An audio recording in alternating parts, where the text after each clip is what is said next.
Malabar gold and diamonds നിലമ്പൂരിൽ ഒരുക്കുന്ന light weight jewellery show December 26 മുതൽ ജനുവരി 1 വരെ ഞങ്ങളുടെ നിലമ്പൂർ ഷോറൂമിൽ വരൂ. പണത്തിനൊത്ത മൂല്യത്തിൽ സ്വർണം സ്വന്തമാക്കാൻ മലബാർ നിങ്ങളേവരെയും സ്വാഗതം ചെയ്യുന്നു.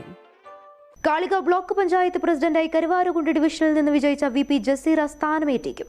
ജില്ലാ പഞ്ചായത്ത് അംഗമായിരുന്ന ജസീറ 2922 വോട്ടിന്റെ ഭൂരിപക്ഷത്തിലാണ് വിജയിച്ചത്. കാളികാവ് ബ്ലോക്ക് പഞ്ചായത്തിലെ 16 ഡിവിഷനിലും UDF സ്ഥാനാർത്ഥികളാണ് വിജയിച്ചത്. 8 ഡിവിഷനിൽ മുസ്ലിം ലീഗ് സ്ഥാനാർത്ഥികളും 8 ഡിവിഷനിൽ കോൺഗ്രസ് സ്ഥാനാർത്ഥികളുമാണ് വിജയിച്ചത്. പ്രസിഡന്റ് പദവി വനിതാ സംവരണമാണ്. UDF ധാരണപ്രകാരം 2.5 വർഷം വീതം പ്രസിഡന്റ് വൈസ് പ്രസിഡന്റ് സ്ഥാനങ്ങൾ പങ്കുവയ്ക്കും. ഇതിൽ ആദ്യ ടേം മുൻ വർഷത്തെ പോലെ മുസ്ലിം ലീഗ് അംഗമാകാനാണ് സാധ്യത. ജില്ലാ പഞ്ചായത്ത് അംഗം എന്ന നിലയിൽ മികച്ച പ്രവർത്തനമായിരുന്നു നടത്തിയതെന്നാണ് പൊതുവെ UDF നേതൃത്വം വിലയിരുത്തുന്നത്. വൈസ് പ്രസിഡന്റായി കോൺഗ്രസ് നേതാവും മാധ്യമപ്രവർത്തകൻ കൂടിയായിരുന്ന കേമ്പിൽ രവിയാകാനാണ് സാധ്യത.